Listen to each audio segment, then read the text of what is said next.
بسم اللہ الرحمن الرحیم۔ شروع اللہ کے نام سے جو بڑا مہربان نہایت رحم والا ہے۔ السلام علیکم۔ ایک شخص حضرت ابراہیم بن ادم رحمۃ اللہ علیہ کے پاس آیا۔ نوجوان تھا۔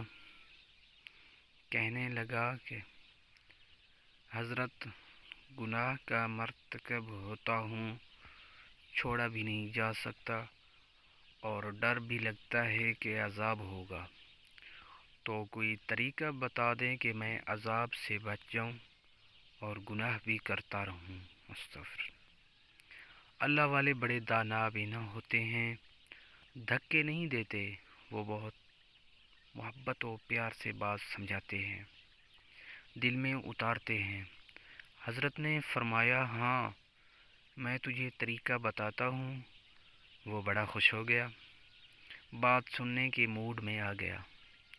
کہنے لگا کہ حضرت، وہ کون سا طریقہ ہے کہ میں گناہ بھی کرتا رہوں اور عذاب و سزا سے بھی بچ جاؤں؟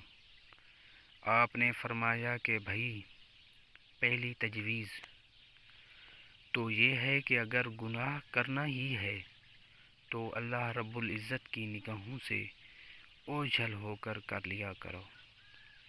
اب وہ سوچتا رہ گیا۔ کہنے لگا، حضرت، یہ کیسے ممکن ہے کہ میں اللہ رب العزت کی نگاہوں سے اوجھل ہو کر گناہ کروں؟ یہ تو ممکن ہی نہیں۔ دوسری تجویز، حضرت نے فرمایا، پھر یہ ہے کہ تم رزق کھانا چھوڑ دو۔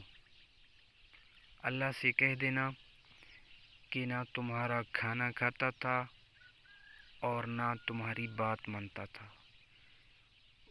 اس نے کہا، حضرت، یہ کیسے ممکن ہے کہ میں کھانا چھوڑ دوں؟ میں پھر زندہ کیسے رہوں گا؟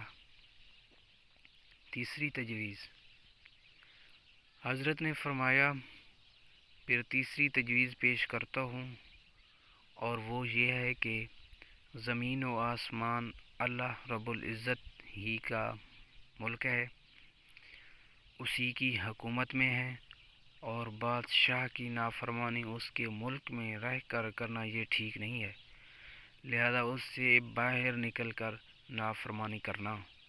اللہ پاک بھی قرآن پاک میں عجیب انداز سے فرماتے ہیں، اگر تمہارے اندر استطاعت ہے کہ زمین و آسمان کے کناروں سے باہر نکل سکتے ہو تو نکل کر دکھلاؤ۔ نکلو گے کس دلیل سے نکلو گے؟ سورۃ الرحمن آیت نمبر 33۔ جیسے گھڑے کی مچھلی کدھر جائے گی؟ کہا کہ حضرت، یہ بھی نہیں ہو سکتا۔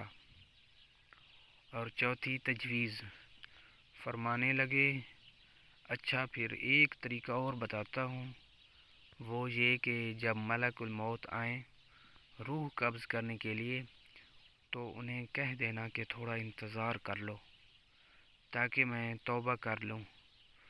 اس نے کہا، حضرت، وہاں تو انتظار کا تصور ہی نہیں، جب موت آتی ہے تو نہ ایک لمحہ آگے ہوتی ہے اور نہ پیچھے۔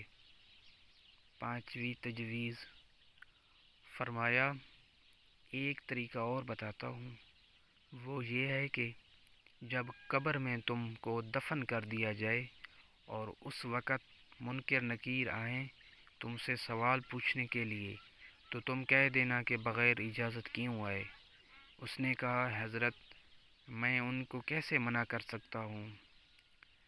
چھٹی تجویز، فرمانے لگے، اچھا بھائی، ایک اور طریقہ بتاتا ہوں، وہ یہ کہ جب قیامت کے دن تمہارے اعمال کو کھولا جائے گا اور پروردگار عالم فرشتوں کو حکم دیں گے کہ اس کو گھسیٹ کر جہنم میں ڈال دو، تو اس وقت تم ضد کر کے کھڑے ہو جانا کہ میں تو نہیں جاتا۔ اس نے کہا کہ حضرت، میری کیا حیثیت ہے کہ فرشتوں کے سامنے ضد کر کے کھڑا ہو جاؤں؟ میری تو کوئی حیثیت ہی نہیں۔ اب لوہا گرم تھا اور چوٹ لگانے کا وقت تھا۔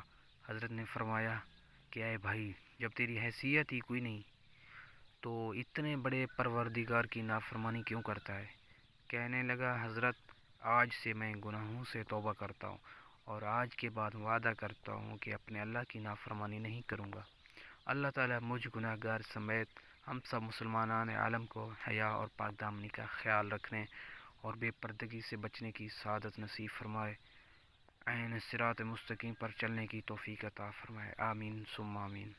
جی دوستو، یہ تھی ہماری آج کی ویڈیو، امید ہے آپ سب کو اچھی لگی ہوگی، اور اچھی لگی تو ویڈیو کو لائک کر دیں اور دوستوں میں ضرور شیئر کریں، اور چینل پر نئے ہیں تو کائنڈلی چینل کو ضرور سبسکرائب کریں